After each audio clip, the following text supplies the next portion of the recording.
Hi guys, if you're new to the channel, I'm Sagar and I'm an incoming PhD student at the University of Illinois Urbana-Champaign. So, since I went through this graduate school application process recently, I thought that I should make a video covering the whole process of graduate school applications. And by graduate school, I mean both masters and PhD. Keep in mind that this video is only for graduate school in the US, so watch accordingly. But why would you listen to me about the application process? So to give you some background about my own application process, I applied to 9 mechanical engineering PhD programs, out of which I got into 2 of them. So the first one was Yale, which is an Ivy League school, and the second one was University of Illinois Urbana-Champaign, which is a top 5 mechanical engineering program in the US and ranked very well worldwide as well. So hopefully I have some credibility and you can believe me. A few caveats before we start this video. So I'm already assuming that you have decided that you want to go to graduate school,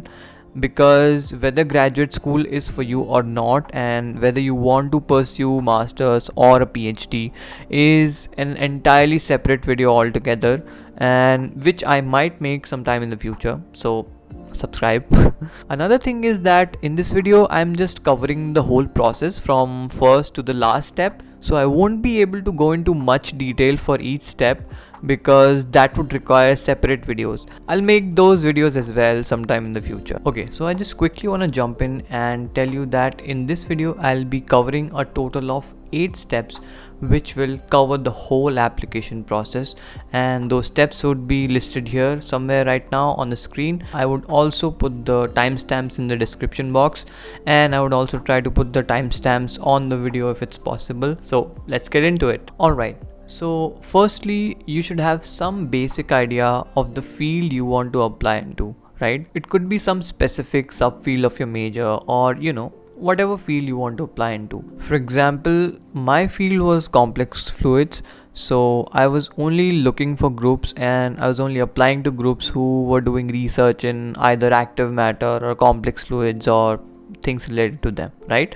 For you, it could be anything else, heat transfer, convex optimization, machine learning, etc, etc. Ideally, this could be something related to what you have worked on before. For example, you worked on microfluidics in your undergrad, right? So you could justify your interest in fluid mechanics, or maybe you took up some course which had some kind of project in it or some kind of term paper in which you had to do some research. So the course was related to the field. That also justifies your area of interest. This step goes for both masters and PhD applicants, but it's a bit more important for PhD applicants because in a PhD application you really need to show your interest for the area, and apart from all this, people do actually apply to fields they have never worked in before, and they do get into the programs as well. Okay, so once you have decided your area of interest, the next step is to shortlist the universities and or which groups within the university you want to apply to. A research group means a group which is led by a professor and it has PhD students, it has postdocs, and they all are broadly working on some specific field of their area. Although they might be working on separate projects, but broadly the area is same. Okay, so usually people apply to around 8 to 12 universities for graduate school within the US, and in my opinion that is a good number. So one way to get a good idea of universities is by looking at their rankings. There are 2 major websites where you can look for university rankings. First is QS rankings and the second is usnews.com. So the usnews.com is probably a bit more popular within the US, but I mostly looked at QS rankings because it's recognized worldwide and it has world rankings. Once you have looked at rankings, then you actually need to go and search that department website. For example, you're applying to mechanical engineering, so you go to that university's mechanical engineering page and you actually should research whether there are professors that work in your specific area of interest or not. If they are, then that's great, but if there are no professors working in your area, then you might have to cancel that out from your list So how do you decide actually what universities you want to apply to, whether this university will be good for you or not? So you can start by looking at rankings, but rankings are not everything, right? So you look at department wise rankings on the QS rankings website, and you consider that along with your own profile, and then sort of get an idea whether this university could be good or not. Okay, that might be a bit confusing. I'll try to explain it a bit more. Okay, so one good way to sort of weigh your profile against other candidates, what you can do is you go to that research group's website and you look at current PhD or master's students. So sometimes their credentials are listed on the website only, and if not, then you can just try searching for their LinkedIn and you look at their profile, you look at their credentials, you look at where they did their undergrad from, what was their GPA, what research internships they did, what projects they did, have they worked anywhere else before, things like that. Then you compare their profile with your profile, and then you can sort of weigh your profile against theirs, and then you can decide whether that university is below, within, or above your reach. Obviously this method is not like really accurate. These grad school applications, grad school admissions are very random, and you cannot guarantee anything beforehand, but you can get some idea through this. Alright, so the next step is preparing for and taking these standardized tests, TOEFL and GRE. So firstly about TOEFL, it stands for Test of English as a Foreign Language. If you want to study in the US, it is the standard exam and it is compulsory for you to take it. The TOEFL has 4 sections, reading, listening, speaking and writing. It's around 3.5 hours long and the maximum score is 120. In my opinion, the best way to prepare for TOEFL is by taking a few practice tests in proper format with proper timing. Also, you should definitely look at the TOEFL's official website where they describe each and every section, and they also give examples of questions in every section. So from there you will definitely get a better idea about what kind of questions are actually asked in the exams, and it's pretty easy to score on TOEFL. GRE, or the Graduate Record Examination, is another standardized test which is required by most of the US universities as part of their graduate application. So the TOEFL was just for English, right? But the GRE is more of a general test. So first is verbal reasoning. It's sort of an English section where you're tested on your vocabulary and your ability to read and understand passages and draw logical conclusions from them. Then there's quantitative reasoning. It's the math section. It's your basic geometry, algebra, arithmetic and data analysis. And the final section is the analytical writing section. Here you're given prompts and you have to write passages according to those prompts. You might be asked to draw some conclusions, you might be asked to give some arguments in favor or against the prompts that are given to you. It all depends on the actual question. Okay, so for the preparation part, for vocabulary, I use the Magoosh app. It has around 1,000 words and it's pretty good.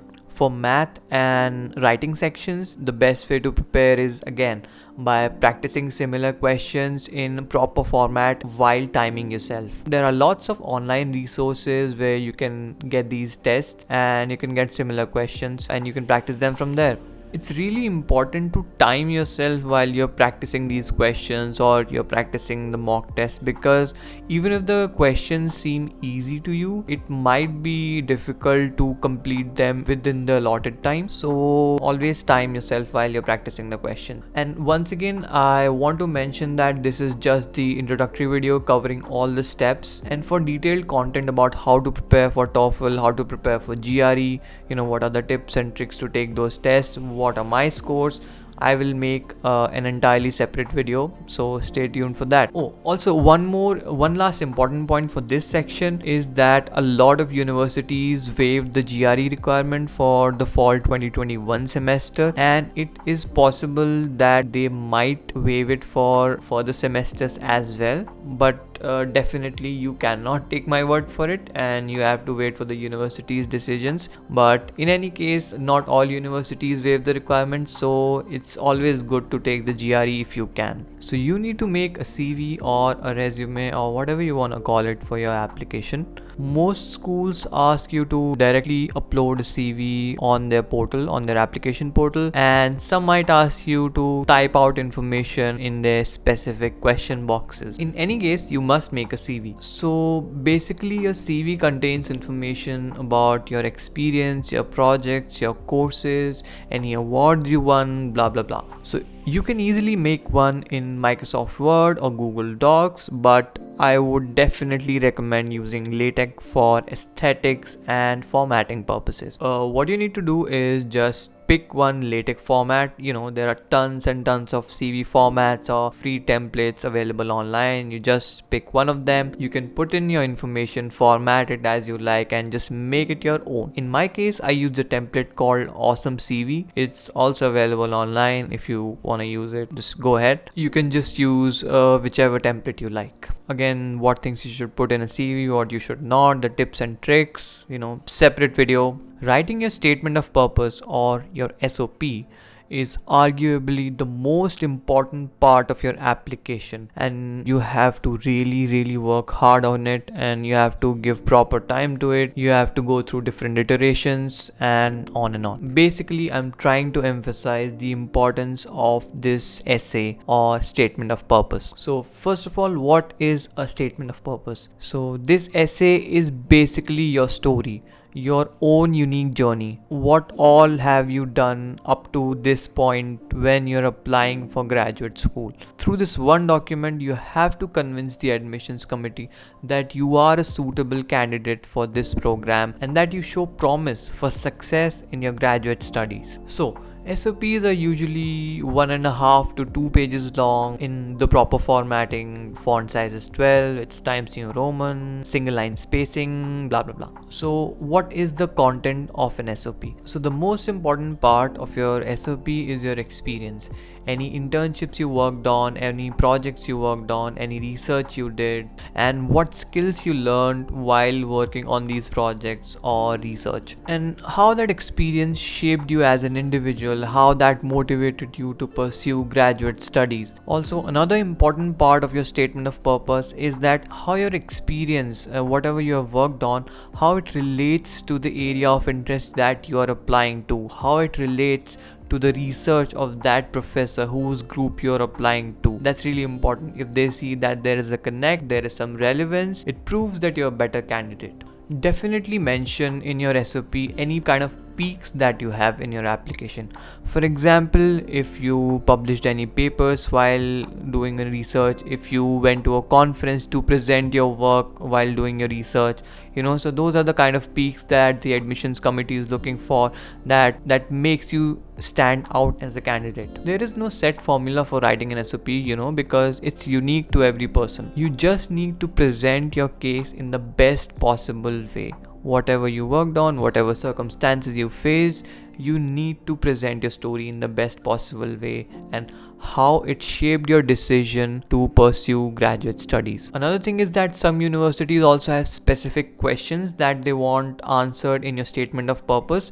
So definitely check out their websites, their graduate school websites properly, and find out if there are any such specific questions. The letters of recommendation or the LORs are definitely one of the most, if not the most important part of your application. So an LOR is a letter by a supervisor or a guide or anyone you have worked with, saying that you have worked with them on so and so project or internship or anything like that, and that they liked your work, they liked your qualities, they liked your skills, and that they recommend you for the program. So most universities ask for 3 LORs. They should ideally be from your research supervisors, but they can easily be from your course instructor or your manager from any internships or jobs that you did. I've seen a lot of people make it to Ivy League schools with LORs from their managers from their corporate jobs. If you're applying to a PhD, an LOR from your research supervisor definitely contains more weight because you have actually performed research with them. One last important point, always inform your letter writers almost 1 or 2 months in advance before the deadline so that they have time to properly draft your letters. So some universities require you to write some sort of diversity essay or some other kind of miscellaneous essay. So first of all, I would mention that these essays are definitely not as important as the SOP or the LORs are to your application. So what is it really about, right? If you have any kind of unique life experiences, if you belong from a community that has historically been underrepresented in higher education, or you have faced any kind of social hardships or economic hardships in your life, or any kind of unique experience that you have had, you must write about those in your essay, and that really might give your application a boost. So once you've completed all the above steps, you go to the university website. There's an application portal, you make an account on that, and you finally start your graduate school application. There'll be a bunch of questions that you'll have to answer, some personal information, your educational background, and there will be sections to upload your documents that you have completed in the previous steps. In most cases, you as a student cannot upload the LORs directly onto the portal because that's supposed to be confidential. The LORs will come directly from your letter writers and they will send it directly to the university. One thing you need to know is that there is a fee for these applications. So in US, the graduate school's application fee is roughly around $100. Some schools might take less than $100, some schools might take more, but in my opinion, $100 is kind of a good average. So you pay the fee with your credit card, you finally submit the application, and then you're done. Now all that's left is anxiously waiting for 2 to 3 months for the results to come out. So that was all for the video. If you liked it, let me know in the comments, give the video a like, let me know if I left something out, and let me know if you want me to cover anything else related to the application process. Also, subscribe and all if you like the content, but you're smart people, you knew that already. Thanks and see you soon.